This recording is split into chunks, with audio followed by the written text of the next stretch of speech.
Greetings and welcome to Nobody Interviews Somebodyes. This is the podcast committed to unveiling the untold stories of remarkable individuals.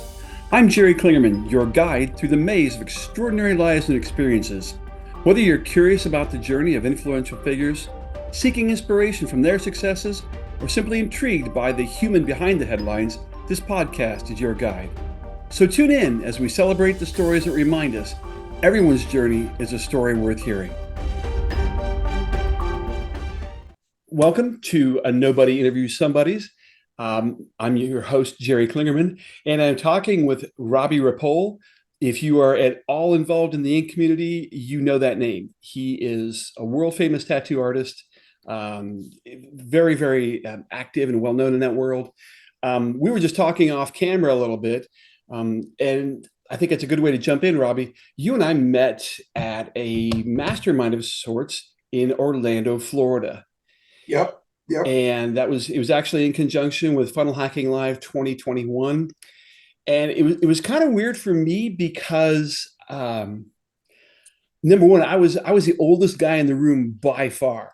We were both members of a private men's mastermind. We got invited to this event, just kind of hanging out. And like I said, I mix really well. Normally, no worries at all. But I'm there. It's like, okay, I'm old enough to be most of these guys' dads, right? So, but then you and I don't know, it's about third way or halfway through the evening, I just started talking, and man, we just took off. Yeah. Yeah. But you were commenting off camera about the fact that you like the idea, but you don't like the name of the show. Being that, we met in that room. You were already somebody that I had noticed through the online community. Just the way you were outspoken. I do happen to have a type of male that I am attracted to, and it's usually the opposite of me. And it's usually 5 to 10 to 20 years older. So like you hit a number of boxes on like, hey, this guy might be cool, right? So there was no question of does Jerry suck or not. It was, man, I'm excited to get to see Jerry. You were one of the few people that I actually knew. Peter, Dakota, you were like three of the main ones that I was like, man, I remember these guys from interactions. This will be cool. So I think it's interesting hearing it from your perspective, because when I look at you, I don't look at you as a nobody. I look at somebody that I walked into a room that I was equally as scared to be in. Cool. All right. Okay. Cool. So what you don't know is I'm on the phone with one of my coaches outside of that group on the way there saying, dude, how the fuck do I interact with these guys? How do I maximize on this experience with these people? Right. Wow. And I was looking at it in a very transactional sense, because I had never really gone to a meeting like this before. And I'm like, fuck, I don't want to miss the experiences or the chances that I have. And honestly, the transactions that I ended up having were conversations with people that I fucking connected with. And that was it. It wasn't like, oh, what can we do for each other business-wise moving forward? It's, you're one of the favorite experiences I had that night, because you were real and we fucking chatted like real people. And like I said, Donna, my fiance, always makes fun of me that I have this type of, completely regular looking white guy Exactly. that ends up being my pal. Right.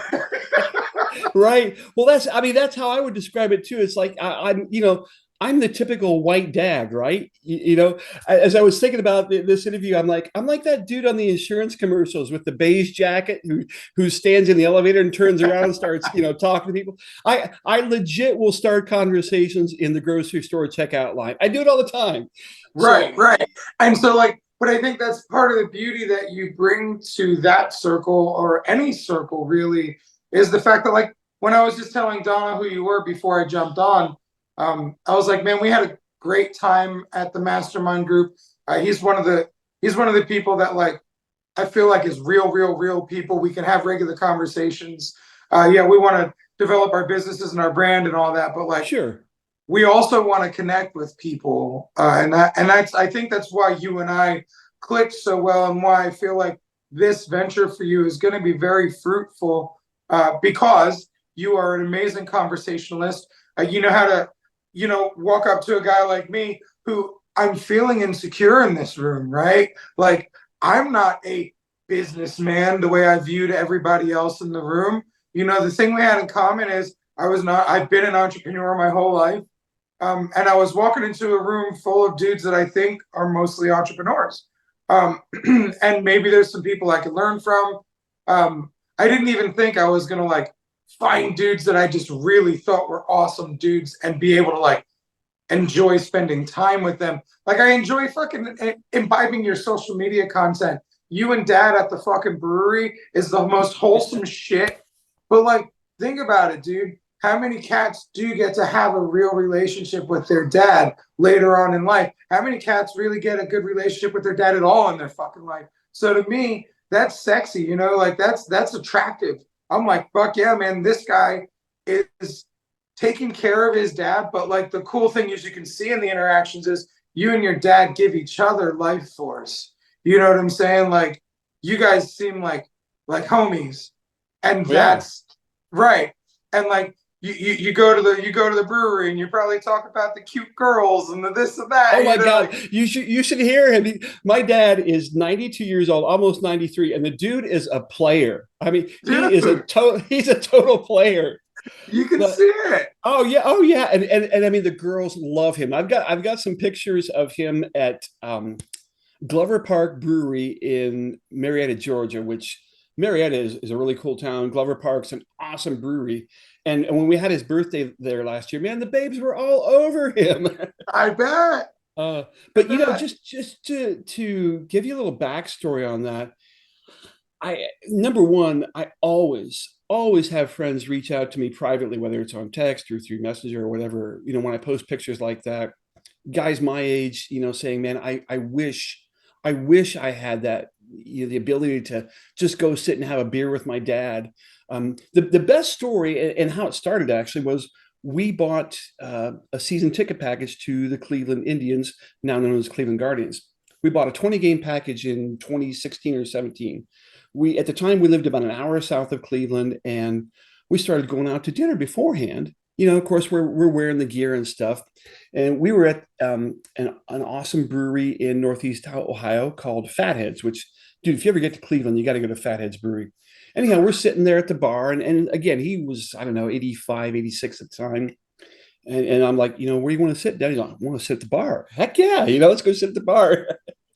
So we're The sitting bar is a there. great place to make friends with random strangers Oh, that you may or may not end up talking to again. it's absolutely the best. Absolutely. So we're sitting there doing our thing, right? And this guy next to me and just kind of chatting a little bit. And he's about my age. And I've told this story a lot.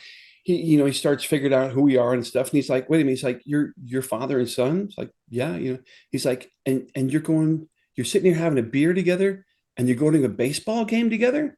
I'm like, yeah, we are. And I'm telling you, the dude legit started crying. And that was the moment when it really hit me. It's like, wow, you know, when my dad, he had lived in Florida, some things happened, he came back. And when he came back, I was his only means of support, his only family support. And he started talking about wanting to go here or there or whatever. And one point I just told him, I said, Dad, I'll take you wherever you want to go. And we took a cruise along the New England coast. We've traveled to Florida, the Smoky Mountains, countless baseball games.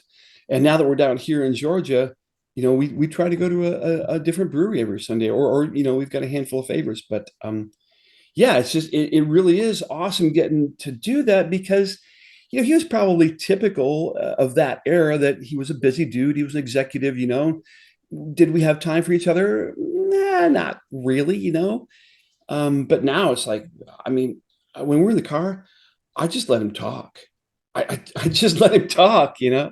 I've learned so many things about his life, how he grew up, his experience in the Korean War. It's unbelievable. Yeah, I can imagine, dude. And like that exactly is the reason why people love seeing you and your dad in real life on social media, why it hit me somewhere. It's funny. So my dad died 4 years ago. Oh, okay, Uh, I didn't know that. yeah, yeah. He was 71. So I didn't have as much time with him as you're getting with your dad. Right. And also, my dad was a busy entrepreneur my whole life. He taught me and both of my brothers. He didn't teach us how to communicate effectively amongst each other or love each other properly, but he taught us how to fucking hustle. Wow. Right. So the one thing I can't say about either of my brothers, and I could say a lot of bad things about them. The one thing I can't say about them is that them motherfuckers don't go get it. And I know that's a tie that binds us from our dad. But a lot of like that, no, and he taught us how to be men, Yeah. taught us how to be tough. He didn't teach us how to access emotions. He didn't teach us that it's okay to sit with your dad on a Sunday and have a beer and just chat about real life. Like we had some of those talks, but he was still always very, very guarded. I Mm-hmm. think that comes from his past and a lot of healing that he didn't get the chance to do. Right. So to see you and your dad be like healing versions of yourselves and progressive humans. And when I say healing versions, I when you see someone being the best version of themselves, that means Mm-hmm. they're actively healing because they're always working to heal the old shit that keeps them from being the best version of themselves, right? So I Right. see you and your dad doing that collectively. Honestly, me and my dad have done the most healing together since his passing. And Wow. like he comes to me a lot more in death than he did in life. Wow. And they say, everything fades away in death, right? So for me, I feel like a lot of my dad's fears and limitations of getting close and connected with people have fallen away in death. And I'm a pretty intuitive guy. I'm a pretty spiritual guy. I'm pretty fucking woo-woo. Like I take mushrooms regularly in microdose form, but then I go mega dose when I need to talk to the aliens or talk to my dad a little bit deeper, right? And I know Gotcha. it might sound weird, and it is, but it's just as normal as it is weird. um, because it's like it's therapy for me. And I say the word therapy not in the clinical term, Right. in the therapeutic nature. Yeah. Yeah. And Yeah. so with my dad, part of the healing we've done together, since he's been passed, is he comes to me and I get these dialogues in my head with him, or even with myself, with him there, but his energy's there. Sometimes it comes in the form of the smell of a cigar. Sometimes it's the smell of Cuban coffee. Uh, and now, more recently, I realized the younger version of me needs to talk to versions of my dad that used to have a cigarette. Wow. So, um, through my journeying personally, just in my brain and in my heart and in my head regularly, my hallucinogenic assisted journeys, um, and then just experiential journeying from just life coming at me. I'm learning that like there are different parts of him that I'm learning to heal. Right. I'm learning to heal those parts around those times of him. Cigarette Dad was a younger version of me because he stopped smoking cigarettes for a while. And then, like, he started getting in touch with his heritage, the Cuban heritage, and he started rolling cigars. So then cigars were a smell, but always espresso was a smell. Right. Always espresso. Right. So I have been helping inner child, young Robbie, heal versions of myself that had to do with my dad. And I'm also learning how middle-aged Robbie, teenage Robbie, and all these different versions of Robbie. And I'm learning because of the different smells, how when they show up and how strong they show up. It's very odd that I'm learning how to communicate so effectively with my dad after he's dead. No, no, I absolutely love it. And man, I haven't taken hallucinogens since I was about 22 years old. And Right. I'm almost 62 now. So I don't even know how I would act, but that's totally wild. But you mentioned something I want to hit on real quick. Yeah. I kind of feel like each of us lives a series of lifetimes or chapters within our life. So you've mentioned younger Robbie and teenage Robbie and middle-aged Robbie, and working all those things out with the various versions of your dad that you're working with.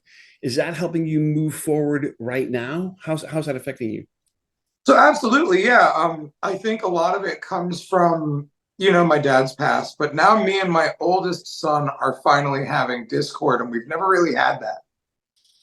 And how old is he? So, About 21, 22, 23. Okay. so I feel like,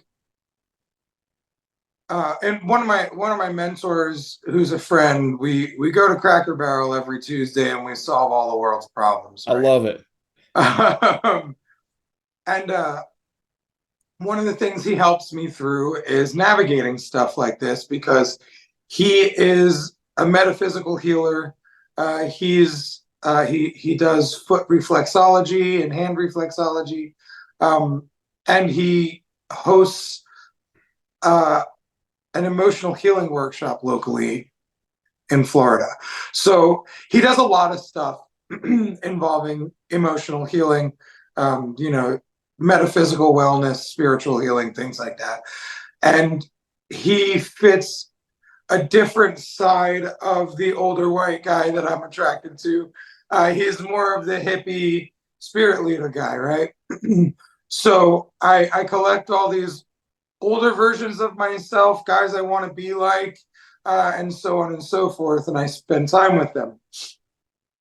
So this comes back to the answer to the question. One of the mornings in Cracker Barrel, when I was really starting the Discord with my son, I was realizing, I'm like, Scott, what the fuck do I do? I don't know how to do. I don't know what to do here, man. And he's like, you know, every child gets to a point where they have to kill the father. Explain And that. yeah, it's a deep one, because it's like, but it's simple. Just like, you got to cut the cord with a mother, Yeah, or yeah, you got yeah. to cut the Okay. umbilical cord. It's the exact Right. same thing as cutting the umbilical cord with the mother. It's kill the father. You have to kill the father, the dependence you have on him, the role he's played in your life to protect you and keep you safe. You have to fucking take that role over for yourself. Gotcha. And there's a death that happens there of relationship. And then there's a rebirth of relationship. And it's this Phoenix Rising type thing. Hey guys, real quick, just wanted to pop in here and let you know that Nobody Interviews Somebody's recently started an exclusive newsletter just for you listeners. You'll get behind the scenes stories and additional content from the remarkable stories shared here. If you'd like to be kept in the loop, the link will be in the description below the episode. Now let's get back to it. But what people don't talk about when you're the Phoenix Rising, and what people don't acknowledge and highlight in the word healing, is that the shit is fucking painful. Mm. And it's scary. Mm-hmm. And you need a friend and a flashlight and another friend and a guide and a coach and a team to help you go into it, support you while you're out of it, acknowledge and accept you when you're going through it and you're falling apart, right? Right. I saw this meme today. It was a picture of a woman and a child, and it was inner child and present me, and it was like the healing of us both, and like they were slapping each other in the face and fucking hugging each other and crying with each other, and Right, like, right. so that's what Kill the Father looks like. Okay. It's a journey inside yourself to release the connection that may be unhealthy with your father, right? And acknowledge what it is that you need to fix, grow through, and overcome to become the next version of yourself that is mirroring versions of your father that you Right, right. respected and revered so much, removing the portions of your father that kind of fucked you up, which were parts of him that were fucked up that he didn't know how to fix. Oh, So, totally. right, so helping heal ancestral fucking pain, removing these wounds that you guys helped create together, forgiveness for self and for him. all those parts of it, that's what kill the father kind of means to me, at least. And now I'm witnessing myself go through kill the father with my dad, and there's a lot more love and communication, openness, reflection, cyclical communication, even though he's not here, right? Yeah. No, I totally get it, because and I've gone through some of that with my own dad. And just again, in the last 8 or 9 years or so, getting to know him and realizing, dude, he grew up rough. I mean, rough. I That mean, part. yeah, I mean, number one, he was born in 1931, smack in the middle of the Great Depression, which then, of course, went into World War II. So I talk to anybody who will listen just about that. It's like, you don't realize what an imprint that made on people. But on top of that, he grew up in a home where, I mean, it was just various forms of abuse, that things that we would definitely consider physical abuse today, and certainly things that would be considered mental abuse. I mean, that the stuff that he dealt with, and just and what I really give him credit for, and I've talked with close friends about this, is that he was a cycle breaker. He Right. so That's it. totally. I mean, he wasn't perfect when I was growing up. No, nobody is. No, I mean, I'm sure my kids will tell you, "Oh no, my dad was not perfect." But the, We the were one thing, not. yeah, I mean, the one thing that he did that I give him everlasting credit for was he broke that cycle of just poverty combined with abuse and neglect and all of that. And I mean, it definitely made him who he is. But yeah, I give him so No, much credit for breaking that. I totally get it. And like our my father broke some cycles. I've broken some cycles. And like a couple of things popped up in my head when you were saying all that, right? So the start of it was my I've been killing the father with my father, but then my son is killing the father with me. Right. So I'm learning how to help facilitate his space by allowing him to do it the way he needs to do it, even though it's not the way I would do it. Right. And that's Right? tough. That's tough. It's big time. It's big time. But it's part of what helps you learn and grow through your processes while you're watching somebody else learning and growing through their processes. He's being a fucking idiot. But you know what? I'm sure my dad said the same fucking thing about me. So, Yep. Yep. and he might be saying it about me now at times. And that's okay. That's what it is. Yeah, it But is. you talked about being the cycle breaker. My father, yeah, he didn't access emotions real well, and I'm breaking that cycle. But he left an impoverished third world abusive toxic country like Right. Cuba Right. at the age of 12, Wow. and like he came here and he changed his name to sound white. He started fucking with my mom mad young. So like she was an Italian, so he kind of always just kind of pretended he was with the Italian people. You Right. know, Right. his name was Osvaldo de Jesus de Matanzas Ripoll, uh, Wow. and he came over here and Robert Jesus Ripoll. He changed it up. He polished it. You know what Wow. I'm saying? So he removed some of his heritage from his being so he wouldn't, get called a spick and get, beat up and like get treated poorly. Because remember, he was born in 50 something, 59, I think, Okay. possibly. Okay. Maybe earlier. 51, I think. I'm not sure. He was born in the 50s, right? Bad time to be a fucking Latin dude moving to America. Yeah. You know what I'm saying? Because by that Yeah. time he's 12, so it's the 60s and whatnot. Again in the 70s, like it was there was this race stuff going on Oh in a yeah. real weird way. And so he wanted to not be a part of that race stuff that was going on. So, Wow. see, I'm with the Italians, like But that's a lot to give up your heritage, to try to blend in like that. right. And then he found his way back to his heritage when he became cigar smoking version of dad in my life. when he was like, yo, I want to roll Cuban cigars. I want to open a Cuban restaurant. So then he fucking like doubled down on Cuban restaurant and Cuban cigar stuff. Honestly, the thing that kept my dad from being wildly successful was his fear of franchising. He Wow. stayed as big as he wanted to stay. He never wanted to go bigger. And I don't understand that fully. I do understand why people that own businesses say don't do it. It's a headache. But so I'll probably understand his reasons later on that Yeah. he wasn't really as much into. But at the same time, man, I'm trying to break that cycle. You know what I'm saying? Like, let's turn fucking, hundreds of thousands into millions into billions in Right. revenue rather than, I've got enough. Like, no, I've got enough, but you know what? I want so much that I can make a larger impact on the world and people from communities like mine. My dad was from a refugee life, you know what I'm saying? A refugee Wow. type community. So, like, for him to stand up and say, yes, this was my name. Now this is my name. I'm still the same man, but I did this as a business move. You can do similar things. You know what I'm saying? Like, for me, I live more authentically me than that because I think I saw my father give away a part of himself. Right. So Right. so I Absolutely. was, I'm Robbie. I've always been Robbie. Right. Like most people can't say my last name good, but it's Ripoll. You've said it right.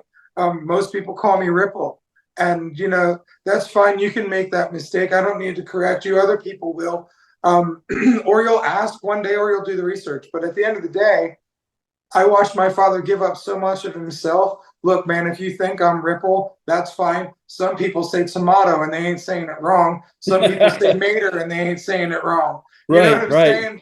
Like I say, my speech patterns are that of like uh, kind of my teenage self and somebody who hit the books pretty hard. So like I intermingle the way I say things. So I try not to give people judgment on how they say things because it all is about your story, your journey, right? Our dad's journeys that lead us to our journeys, It is. It is and absolutely. it's really cool that I feel like you and I are both finding relationships with our dads, even though mine's passed later on in life, and that's even cooler, like It is so cool. yeah. It is cool. And I think, going back to the first night we met, what I would say so far about our conversation is men aren't supposed to talk about this, right? And I know you and I shared a lot about that. And that's actually part of a whole separate movement from this podcast that I'm working on. It's just men's issues and being able to open up and be real and share emotions, which neither of our fathers were encouraged to do.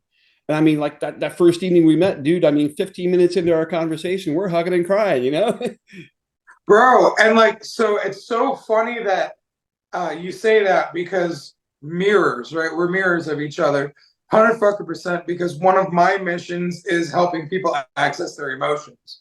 Right. Mainly men, but I've made all of the girls I've dated over the years break down walls and Wow. find their emotions. So it's Wow. not just men, teachers, friends, everyone. Like I help people access emotions. That's one of the gifts that I've been given, right?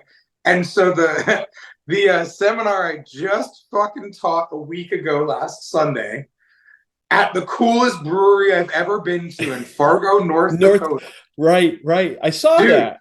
Dude, it was so fucking cool. But I did this fucking seminar called Tattooers Do Fucking Cry. This And is perfect because I really wanted to ask you about this. Let's talk. dude, yeah, I didn't realize that one of your missions was, helping people access emotions also. And so this is becoming a major passion of mine. It's helping me with the excitement about continuing my tattoo community support group. So I started this stuff when I wanted to kill myself. Wow. Okay. I had just got off Ink Master and I was living in a 6-bedroom house with an art studio and a fucking theater room and 2 stories and heated pool, almost 4,000 square foot. Like it was a little McMansion type joint. And Right. it was what I thought I wanted, right? So then I got Right. it. And things weren't really right. At the time, I didn't realize I was having my wife at the time run the money, and she wasn't doing it right. Right. Right. And when I would confront her about it, I would get arguments, and just it was bad, right? So like and young me didn't know what to do, right? So I'm supposed to be rich and famous. I'm living in this giant house. I just fucking finished filming TV, Ink Master, and now I'm like, what the fuck am I doing here? Like, I hate this. So Right. I was so sad, so depressed, and actually suicidal, but I was so afraid to talk about being suicidal. Like, I do. quick side quest. My dad started crying one night while saying grace at Thanksgiving. I followed him into his room. I'm like, Wow. what's wrong? He's like, PTSD shit, man. Just, it's cool. I couldn't crack my dad. I couldn't Right. help him with his emotions. I couldn't make him feel like it was okay to access his emotions. Wow. And that was like 2 years before he died. So, Wow.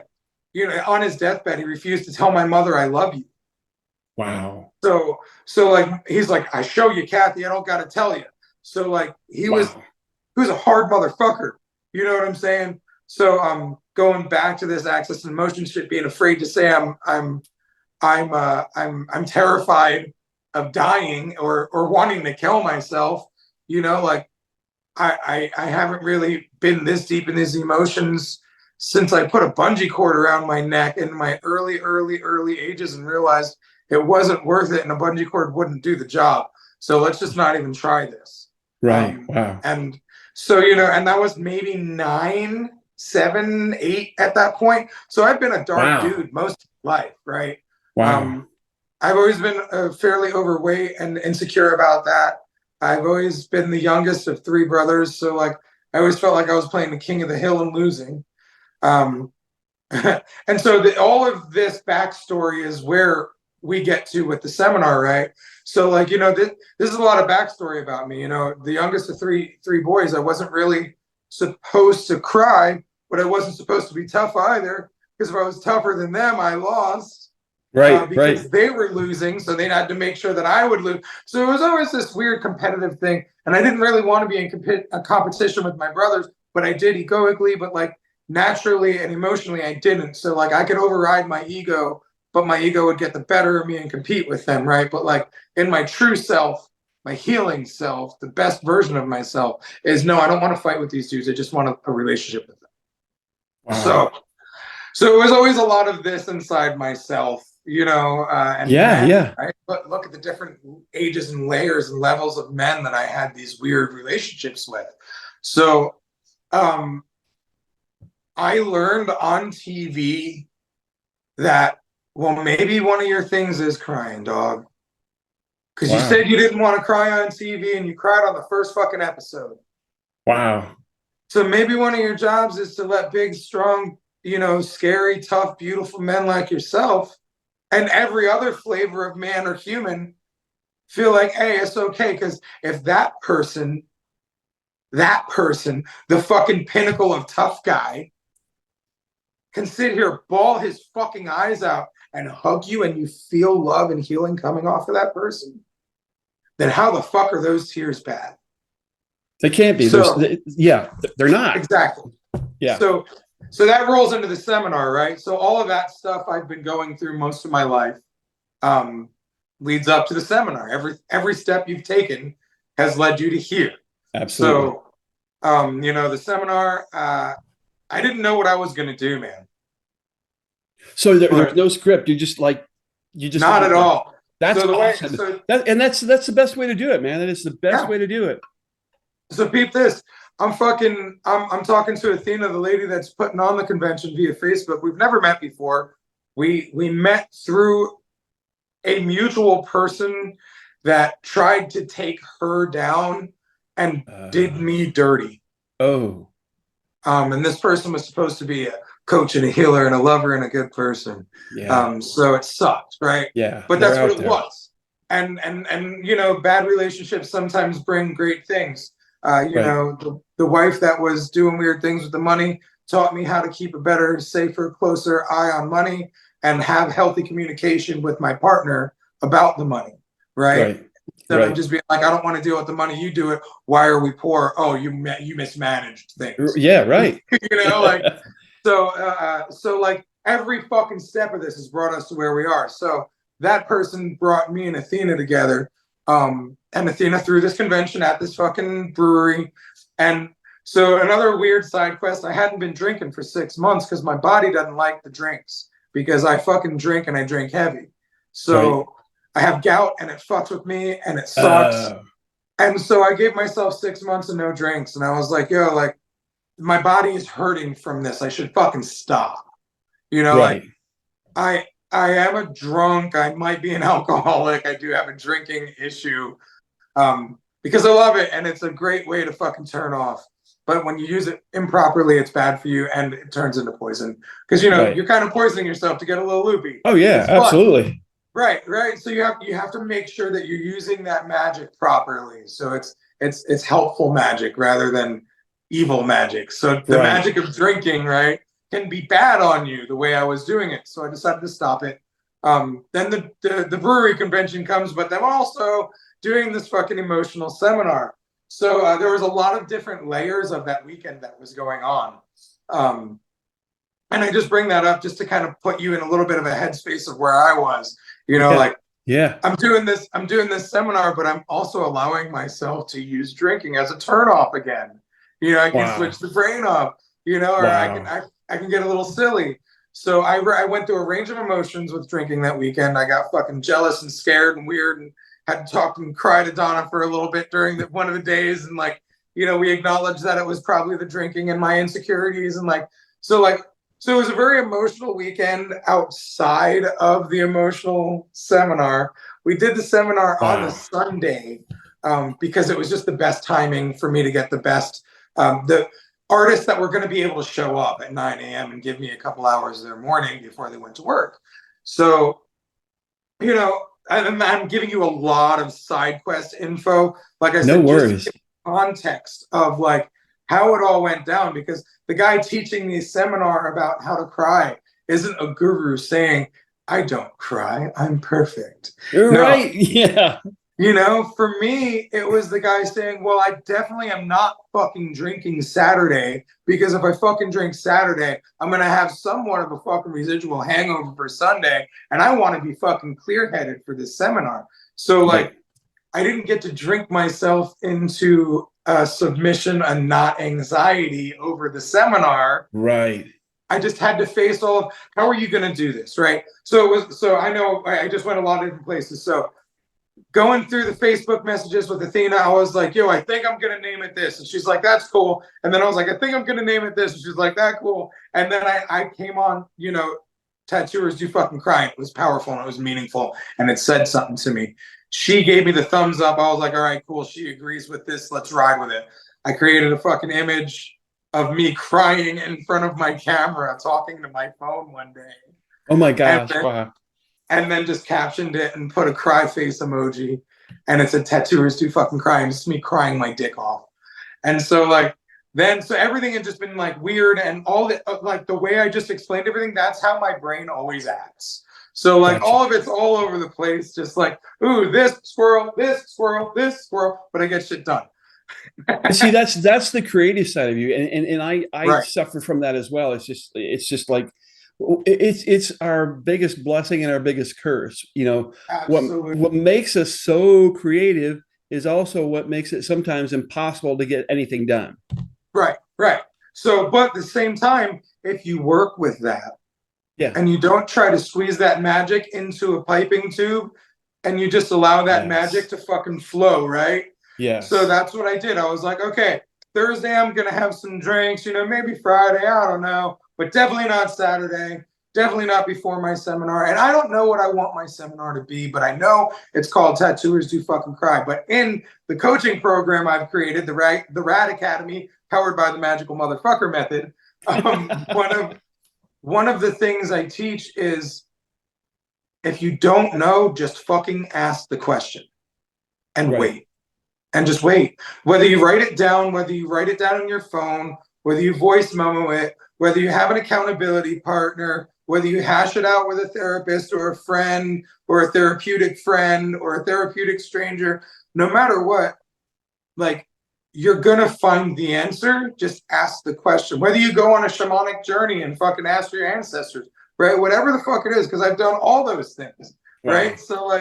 So now it's like, how do I get these answers? Oh, well, ancestors speaking to you doesn't have to be going on a fucking journey. They could be asking the question, and sooner or later they assist you by making it show up in your fucking consciousness right in front of you.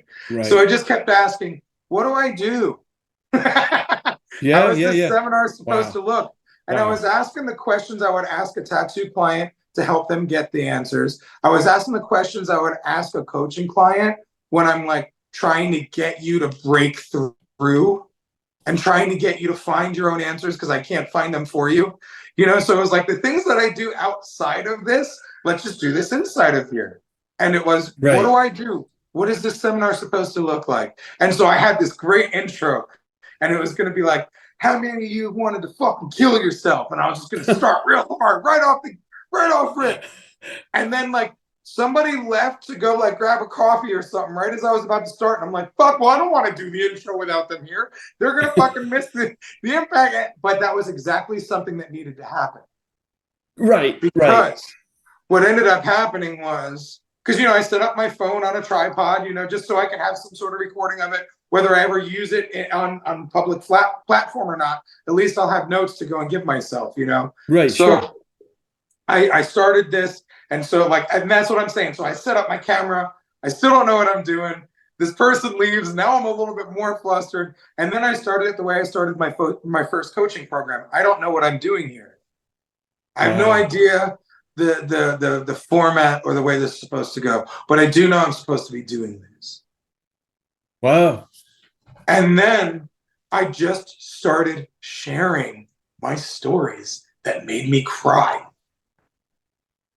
and finding relevance to the people in the room as I felt it intuitively and as I Yeah. knew them personally and as I knew them superficially, but like connecting to the people as much as I could and just sharing parts of my story that felt relevant to share and fucking openly sobbing Wow. while I was telling this. Wow. Now you're already feeling the power of watching this giant man with this giant energy and this giant personality that exudes bright, positive, happy, beautiful, pink. Oh, but I the mean, reason, you definitely have an energy and a presence around you. No question. No question. right. And I get told that a lot. So now I've realized, okay, that's part of me, right? But it's a part of me that I may or may not have engineered on purpose or not on purpose to override the darkness and the misery Wow. and the Wow. fear and the pain and the insecurity and the jealousy and the not enough. So, bright, happy Robbie has been made from sad, disgustingly depressed, fearful Robbie. So do you feel like as you were sharing that and as you share those things, it not alleviates it, but but by getting it out and getting it out there makes it better? Absolutely. Well, alleviate, heals, relieves pressure, whatever the fuck you want to call it, right? Yeah, yeah. Because at the end of the day, that's what healing is. It's a number of things that happen. Whether it's applied pressure that feels like you're going to pop, whether it's breaking from the pressure, whether it's finding alleviation to the pressure, drinking, you know what I'm saying? Yeah, right. Meditating, yoga, exercise, sex, drugs, whatever the fuck it is to help you alleviate. This is a natural, holistic remedy. But the beauty of it is I'm healing in front of this room. Right.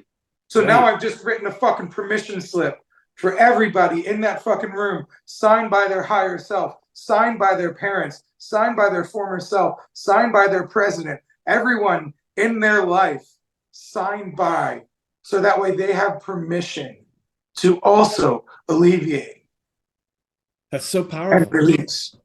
And so I was thanking everyone after the shit because I was like, I can't fucking believe this, guys. Like, I feel like I stepped into the role of fucking healer finally.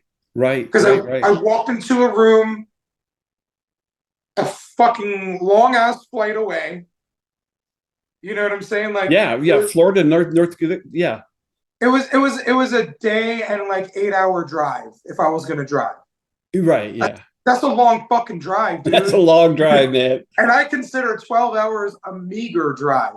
But you turn it into, a day and a half. Now I just lost a whole day, or, almost a day and a half, right? Yeah. So Yeah. this far away from home, my network extended to people saying, I see this guy's magic. I want to fucking step in the room with him.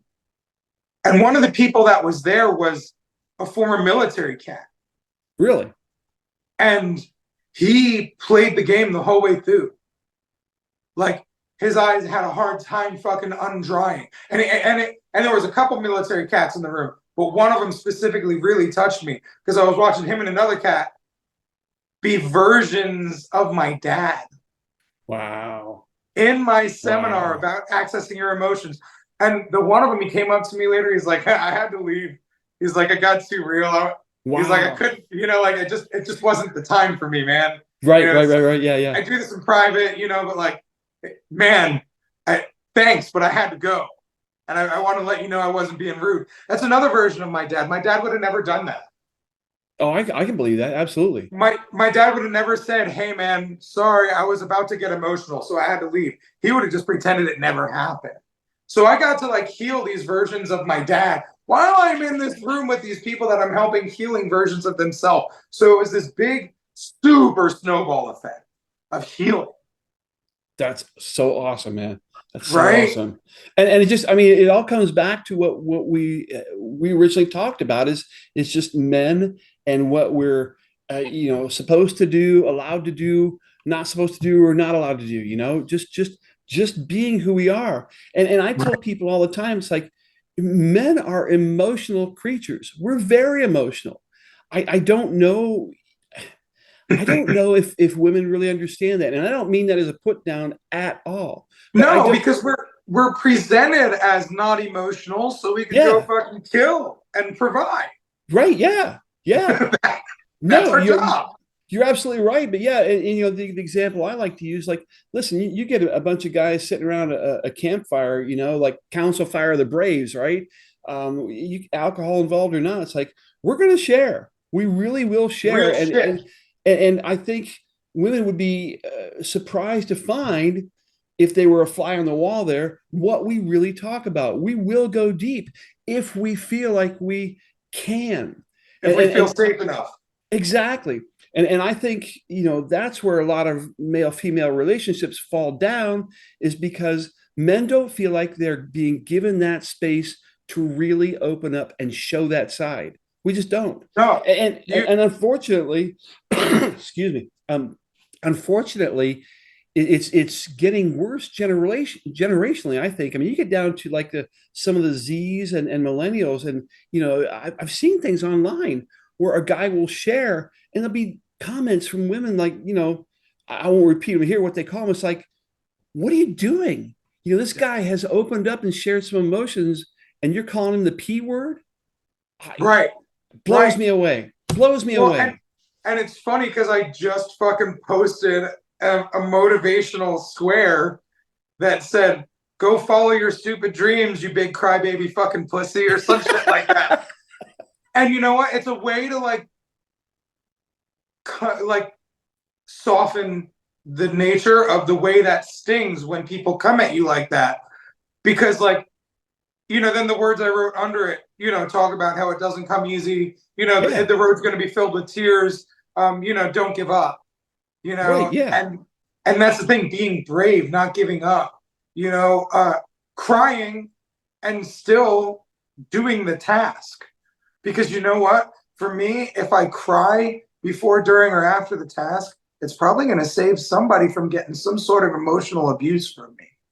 Interesting. Because very interesting. Right? Because what is it, right? Fear. Fear is usually the main thing that we're governed by. Yeah. And how do we react against fear? We get emotional, and sometimes that can look like crying, or sometimes that can look like raging. Yeah. Yeah. Or sometimes that can look like dissociating. And raging and dissociating, there's time for those. Okay. In the right time, in the right space. So there's emotional crying, there's time for it. Yeah, absolutely. I shouldn't be a blubbering mess crying during tattooing, right? I need my Right, yeah. eyes, Yeah. or driving. But you know what? Sometimes I do cry during driving and cry during tattooing, Wow. you know? Wow. So I try not to abuse those two areas, right? Like, okay, Yeah, I'm yeah. tattooing or I'm crying, either take a break, pull over, let it all out, or lock it up so you don't fuck up this person's thing or die, right? Like, Right, yeah. but you know what I'm saying? It's learning how to access our emotions, learning how to navigate our emotions, and learning that all of the emotions are natural and necessary. But they all typically come from fear, rejection, fear of rejection, jealousy, sadness, neglect, abuse, right? Like, and a lot, it all goes back to fucking your triggers and traumas from childhood, Well, it right? does, and that's what I was going to say. Is like you're 100% right about all of this, but of course the simple fact is that men don't get taught any of this. What's the first message we give to little boys? Like, big boys Boys don't don't cry. cry. Big boys don't cry. Suck That's it why up. that's why it was tattooers do fucking cry, because Yeah, we're taking it back. I'm taking it back. gotcha. And that's why it was beautiful to not sexualize it. Tattooers are male and or female. We don't gender specify, Okay. because you know what? Yes, men need this. They really fucking do. You and I know this, and Oh that's yeah. part of our healing, right? But how many women have you helped fucking access their emotions? I'm sure a lot. Wow. That's You know, interesting. think about it. Think about it. You're focused on men, right? Because you Yeah. know men need it the most. You're a man. But how many women have you personally, Jerry, helped fucking access their emotions? Probably way more than you've even thought about. I don't know. And I don't know what you would want to ask either of my wives that either. You probably taught them a lot by ways of not being perfect. Yeah, definitely. you Definitely. know, by ways of breaking down. I've got two ex-wives. I've got another one on the hook to try and fucking join this tournament. Like, dude, at this point, I almost feel like if you want to get married to me, it's like getting in the fucking ring. Like, because I have a lot going on up here. Yeah. And if you can help hold space for me, love me, support me, and appreciate me when I'm not the one to be appreciated, you can do all those things, fuck yeah. Then That's that's that's the awesome. dance we're gonna have to do. That dance, it's never gonna be easy. Yeah. It's always gonna Yeah. have to be that dance, you know 100%. so 100%. and accessing my emotions, me personally accessing my emotions, but doing it in front of you, wife, partner, spouse, doing it in front of you, showing you that I can access my emotions, helps you learn how to access your emotions. I'm sure if you talk to both your ex-wives, you could fucking ask them like, yo, Robbie said this weird thing. Is there any truth to this? And they'd probably be like, fuck yeah, there's definitely a bit of truth there. You're probably right. You're probably To right. quite a bit of truth. Yeah. But also look at friends, women you've dated, strangers that were female, on an airplane, at a bar, at the grocery store, when you strike up conversation. Dude, think about how many people you've helped access their emotions. Well, and that's I don't know the answer to that, but that's a great point because one of the things that I'm trying to embrace is you never know who you're impacting. You just don't know. You don't know like the smallest thing that can impact somebody. So I try more and more just as life goes by to be cognizant of what I say and how I interact with people because you never know, man. You just never know. Yeah. Like I have this one story that it's still mind blowing to me. A friend of mine lives in Lafayette. I moved away. I moved to Lafayette and then I moved away from Lafayette. But I'm still friends with the one guy that lives there. A number of people, but this one dude hits me up. He goes, "Hey, do you remember a homeless person named John?" I'm like, "No, absolutely not. Why?" Wow. And he's like, "I don't even know if that was the name, right? Like, I don't remember this conversation. I feel terrible." And homie, if you're watching, thank you for fucking what this story is about to say, because blew my mind. I didn't remember this conversation. I was drinking heavily at that point. Right, right. So it could have been a random, I'm feeling friendly. Here's a 20, homie. Go do something with your life. Right? That drunken Right. Robbie did without remembering. Right. Yeah. So goes up to this guy that doesn't know if this guy knows me. Goes up to my friend and goes, "Hey, do you know Robbie Ripoll?" And he's like, "Actually, I do. He's a friend of mine. Why?" And he goes, "Well, Robbie Ripoll is the reason why I have a job and have my life together and I'm living in an apartment now. I met him and I was homeless and he gave me 20 bucks and he told me some things and now I'm doing something with my fucking life." Wow. Wow. The fuck? And you don't remember any of it? I don't remember it. I don't Wow, remember dude. it. I don't remember it, dude. That's just so powerful. It is. And you know, it's funny. So there was a night, different feeling, different place, different people. Not drunk Robbie. I seen a homeless dude and he had a story and I was like, "Here, Playboy, he's talking about the hostel and he needs X amount of dollars." I'm like, "Here's 20 on it. Go on ahead and get that hostel taken care of." I think like I helped him meet his goal or something, right? Yeah. And thanks, brother, thanks, brother, thanks, brother. And like I was doing a fucking Facebook Live at the time when he fucking Oh my gosh. Wow. So I wasn't even really trying to pay him a bunch of mine, but like at the same time I want to help the homie out. So like, and I wasn't doing it on Facebook Live to show off or anything, right? Right. Yeah. It was just yeah. like it just so happened that I was doing a live a day at that point, and I would leave wherever I was, just walk around outside, do the live because I felt very insecure about doing my lives in front of people. Being an influencer has always felt gross to me, but I've always wanted to be one. So when I would do influencer things, it felt weird. So the dude comes into the place we're at, and he's like, "Yo, this guy's a saint," pointing at me, and I'm like, "Oh, stop!" And he's just like, just talking all this nice. And one of the other dudes that was there was like, "Get the fuck out of here, man! You always be hustling motherfuckers for cash, this and that." And like, he might always be hustling motherfuckers for cash. He might. But I felt like that dude had some genuine fucking love in his heart that night. Or maybe he was fucked up and he was just going on a fucked up ramble and I just made his night better because he didn't know if he was going to have to sleep on the cold floor that night. But you never know. Right. And even if you're hammered and even if you are a fucking annoying ass panhandler, if you got something valuable to say, like say it. And like that night, that hurt me because I felt really small. Because like this dude came in to give me praise and I felt small about it. But until thinking later on, man, there's no reason to feel small about that, right? I was doing something out of the authentic kindness of my heart. And this person told me, "Thank you so fucking much," and gave me like praise that was hard to handle because it was such elevated praise. So I think the whole point I'm making is you don't know the fucking impact you have on other people.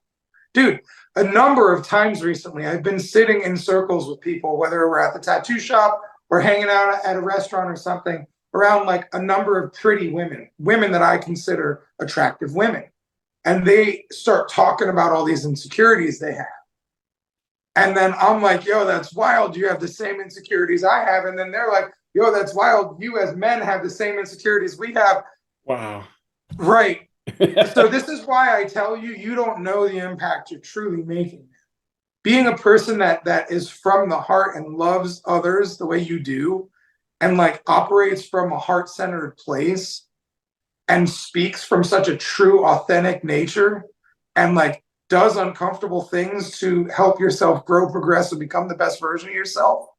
Like, bro, you're making an impact bigger than you fucking realize. And that brings it back to the beginning of why I don't look at you as a nobody. I appreciate that. And for those of you, we did record the first part of our conversation. I don't know if I repeated it or not, but the title of the program is "A Nobody Interviews Somebody's," and I appreciate it. And Robbie at the outset said he didn't like the title. It's like, well, I know it just kind of came to me, and I in the first 3 episodes that are just me talking, I talk about it a little bit. Actually, do you know Josh 40? Do you know who he is? No.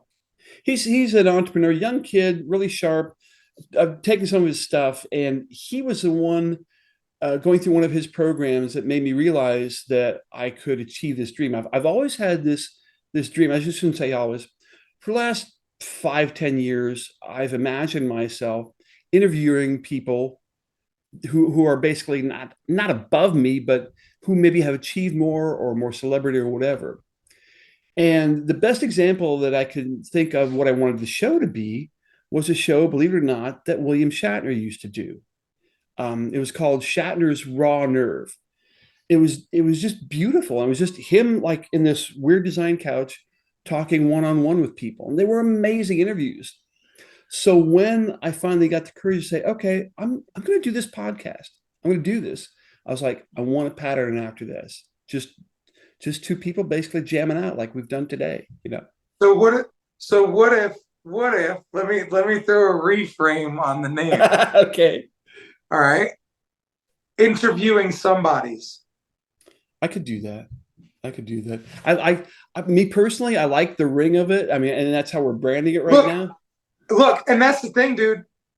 If for me, because I am this super emotional guy, I have stepped into the realm of emotional healer, and accepted that that's one of the things. I'm like, yo, I feel like you're bigger and better than that. But I do see it's like a huge dude being called tiny.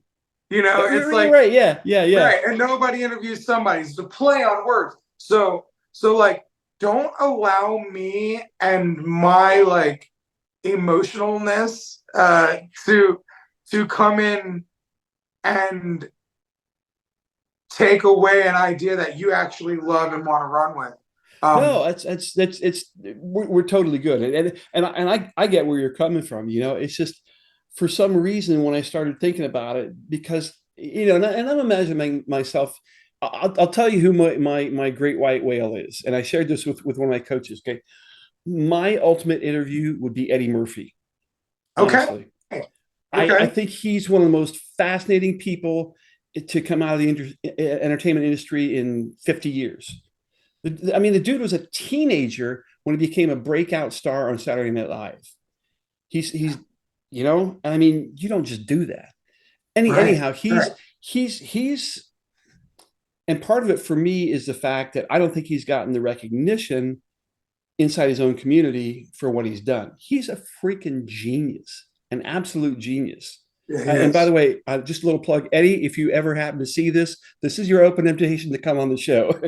Yo, that's it. Yeah, but as I've imagined doing this type of podcast, he's like the person I'd really like to sit down with and just ask a bunch of questions. So that's kind of where it came from.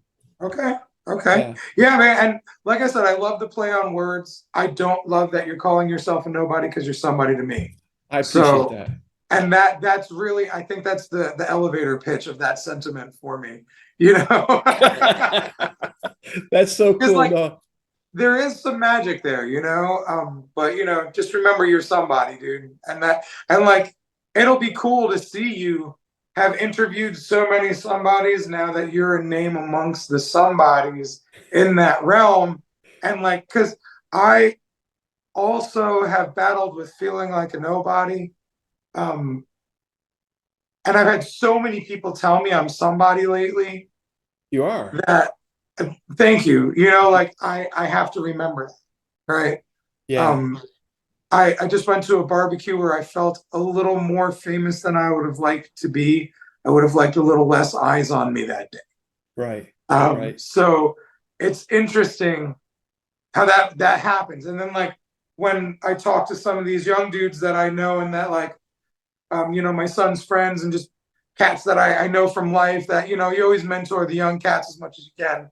Sure. And like when they tell me what my network really is, I'm like, dude, you have access to this person, this person, and this person, and this person. I'm like, whoa, okay. You know, like I forget things like that, you know? Right. And that's all stuff that former egoic me would have really been happy about. And present me has a hard time even allowing myself to receive it. So that can be difficult. That can be difficult. You know, and that's what I've been through a lot. And now I'm really starting to receive a lot more. Like I said, after doing this seminar, yeah, imposter syndrome is always going to be an aspect of Always, creation and such. But always. at the end of the day, man, like I'm still fucking winning. Uh, and I'm winning a lot more than for me would have ever thought. There's a lot of moments I have in life where I'm like, man, 17-year-old me would be so stoked about this. Right, right. you Yeah, know, doing dope tats, fly ass ladies, fucking, like good money, and then like making an impact. yeah. Changing people's lives. I fucking made a silly post. I keep making this content. I'm making a lot of content over the past while, and one of the things we're leaning into is comedy skits. And it was just my son's friend that I was tattooing grabs my face by the chin, just stares at me, and we stare and smile. And somebody commented the other day, uh, "You're saving people's lives." Wow, On a wow. comedy post. Well, just by seeing them, or what? I don't fucking. They just said you're saving people's lives, and Wow. That was that one person's real comment. And I've learned over the years, and now especially in the coaching that I do, that like you don't smack somebody when they pay you a compliment Right. by not receiving it. When Yeah. when someone tells you you're saving lives or you saved my life, man, I can't count the amount of times I've been told I saved motherfuckers' lives. Wow. I That's can't count it powerful. anymore. Wow. So at first, I used to be like, that person's fucking crazy, and I would avoid. Now I'm like, thank you so much, and I come in for a hug because you telling me that I saved lives helps me step into my power of just sharing my darkness and sharing my brightness. Because this whole brightness that I have, it is to combat the darkness. I I fight for understand. my life a lot of mornings. Wow. Like I fucking hate life a lot of mornings. And I've been leaning into gratitude more lately. Um, I found gratitude after talking to my dad and the aliens the other day, doing a heroic dose of mushrooms. I found lots of gratitude that day, and then something shifted in me. So this is why I like mushrooms. I don't take mushrooms because they're fun. Right. All right. Right. I don't do it to party, bitch. I Right. do it to learn. And it's some fucking lessons there, dude, and they hurt. Right. That's so interesting because you know, my I tell people that I was born in the 60s, grew up and came of age in the 1970s when the whole sex, drugs, and rock and roll thing was the mantra. And what I tell people is I did my very best to keep that era alive. I mean, you wouldn't know it to look at me now, but I mean, dude, I've yeah, I have been there, so been You there, and partaken. I have partaken, yeah, including mushrooms, and I wish that I hadn't been so hard at it at that young age because now that it's like especially marijuana that it's legal someplace, a lot of places, and becoming more and more legal, and other things. It's like, I wish I could maybe try that, but I don't trust myself because all I did, like you were talking about drinking earlier, back in my stoner days, the only thing that I wanted when I was smoking weed was to get high, or those kinds of things. So that's an interesting journey that you're talking about. Well, So it's funny because I'm smoking marijuana as we speak. Um, and I like it as a tool for communication.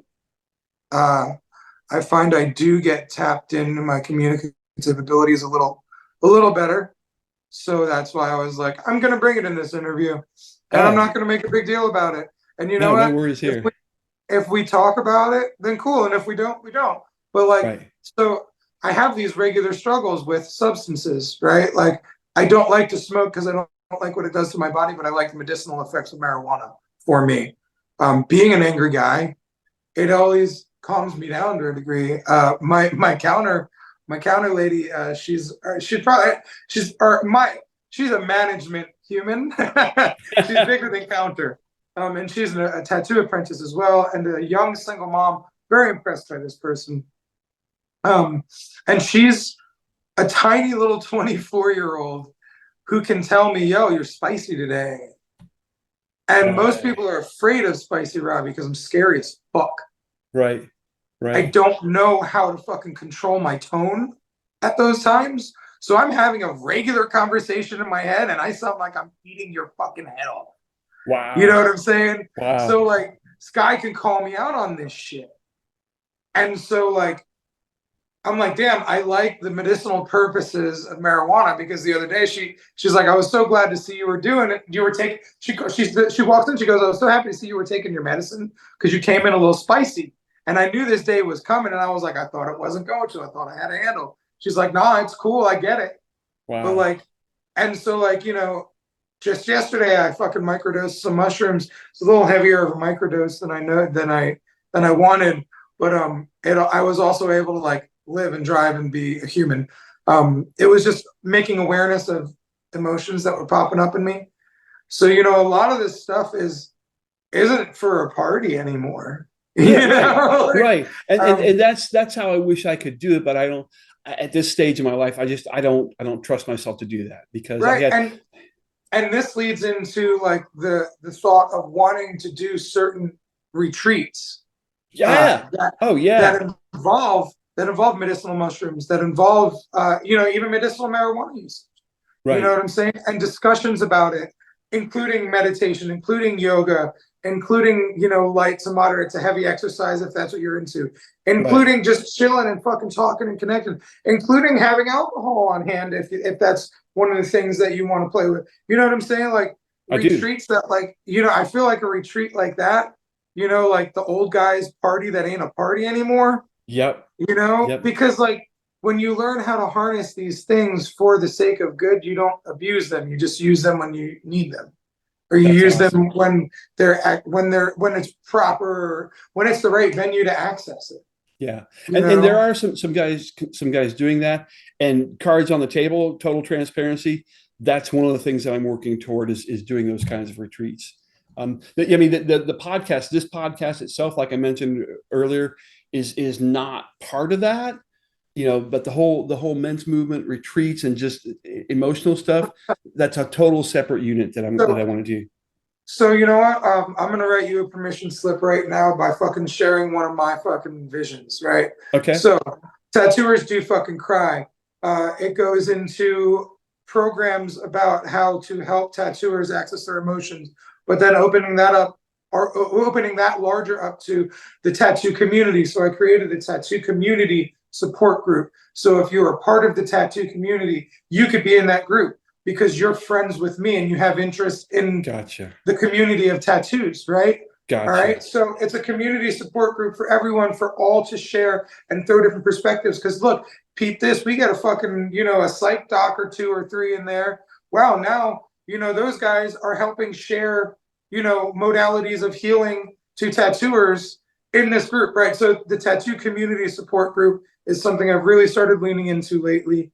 And I'll send you an invite to it. And anyone here, if you're interested in the tattoo community at all, jump in. It's awesome. So that's one of the things I'm doing, right? So, and that's actively now. No worries, dude. Thank you for giving me the confidence to continue to do things, right? By having interest in the things that I do. So I've got the tattoo community support group. We're making that move. We're making that shake. And that's just about helping people have a safe space to access emotions. And I'm trying to figure out a way to keep it safe for all involved. You know, because emotions are everywhere and everything. And sometimes a bully and a victim can be in the same room together. And, you know, working on a way to not kick out the bully, but help create an environment for the bully and the victim to communicate effectively so we don't hurt each other anymore. And so that leads into coaching programs about how to access your emotions. Once again, a therapeutic approach to accessing emotions rather than a replacement for therapy. So, you know, if you want to use this in addition to your other modalities of healing, fucking sick. Like some Yeah. people need more Yeah. medications and more supplements than others. Right. So look at it like that. So then one of the things I'm going to be doing is group and one-on-one coaching around accessing your emotions and then healing your emotions. And then diving deeper into that with the Rad Academy powered by the Magical Motherfucker Method, which is the coaching program that I've made a group coaching program about how to figure out how you take yourself apart, give yourself a toolkit, how to put yourself back together, and then fucking access what you really want to dive into in life. And so it's like a transformational program. So Awesome. who the fuck do you really want to be? And I'm going to help you figure out who the fuck that is, and help you devise a plan of how the fuck to get there. And then taking and doing more emotional things. Men do cry, boys do cry, women do cry, children do cry, and making just this whole thing about how crying is healthy, how it's healing, how it's necessary, and how it's a beautiful, natural, organic part of life. And probably ended up writing a book to some degree, or books to some degrees on X mark blank does cry. You're right. Yeah. Just like that whole chicken soup series, right? Right, Yeah. exactly. No, I get it. I Exactly. get you. So that's a vision I have, right? And I Awesome. told one person, and I made the mistake of getting caught up in one thing they said. How are you going to find time to do all this? And I got scared, and then I fucking paused myself. And then I Right. did this seminar, and I'm like, nah, bitch, let's do it. Like, to the point where I even want to do like a Robbie sits in front of the microphone podcast. Men's mental health. Yeah. Oh Men's yeah. mental matters, and call it Ooh. you know Ooh. I like that. like but that's the thing, like something to that effect, where a guy like me is talking about accessing his emotions in front of a camera and on regular podcast audio, and like all this stuff. Like, it looks like a lot, it looks like a big job, but it's not. I agree. And you I think know if I were to take a step back and look at what you've done and what you're doing, I can definitely see that's the direction you're heading. And right. we're all the sum of our experiences and everything like that. And I think everything that, and we didn't even get into your life story, which could be another whole hour, but Right. everything that you've done and things that have happened to you make you who you are right now. But I think this is a good place to jump off, actually. Believe it or not, we've been at it for almost an hour and 20. I do believe it, man. These things happen fast. I know, right? And also, another addendum to that fucking thing that I said I was doing, the retreats, right? So Yeah, like, dude, so like, just remember, everything that you have that you think you want to do, you are already actively doing it if you're taking one step. And you already are. right, You already right. are. And like, who knows, man? Maybe we start a fucking men's mental health podcast together, or dip into each Dude, other's things, but like, dude, the way I look at it, we're all making things happen. We just have to remember that we're making things happen. I think the biggest thing is, so if I was going to take any intuitions and takeaways from today and throw you homework, is I love it. I love it. I would definitely lean into just trying to create an awareness, not a cockiness, but Yeah, an awareness that leads to a confidence about where actually you, Jerry, do make a difference in a lot of people's lives, because you make a difference in my life just by the way you live. And then you're doing this, and it's inspiring me to even do more, right? So think about it. You're not just helping men, you're helping men, women, children, and animals probably too. So thank you. I no appreciate that. worries. No worries, man. Like, this is a big deal that you're doing this. And a lot of people tell me this, like the rad movement, it's my thing, right? They Right, tell right. me, Robbie, you're doing such big things with the rad movement. And I'm like, what the fuck are you talking about? And then hours and hours and years and comments and comments and comments on comments on comments and experiences, and people coming up to me in person can't speak. They're shaking because they're meeting Wow. me, and it's because of the impact I make as a person, not because I was on TV a lot of that times. So Wow. like, So like it's weird when that happens, right? So now it's my job to not slap them in the face with Absolutely. saying, "Oh, I didn't make an impact on you. Fuck you." Right. So Right. by not even knowing that you're making an impact, you're kind of nudging them out. You're kind of cold shouldering them. You're I not giving a full understand. on smack, but like acknowledge the magic that you have, that you were brought here with, that you and your dad make together. You Mhm. guys are healing and helping men just by sharing your story on Facebook. Wow. Thank you. Yeah, Thank yeah, you. dude. I appreciate that. I really do. And I guess, to bring all this full circle, it surprised me at first, especially guys my age, that would reach out to me privately, and we're just like, man, I envy you so much. I wish I could just sit and have a beer with my dad, and you guys are doing all these cool things together. It's like, yeah, it took me a while to really accept that, but I do. And I mean, I try to do it as much as I can. You're So doing it, yeah, man. And thank that's you. another thing. You're doing it. So I brought an awareness to please do this more, not saying you're not doing this, right? Right, So right. and we have an ability as humans to like, oh, I did it wrong. Sorry. No, no, no. You're doing it right, and keep doing that.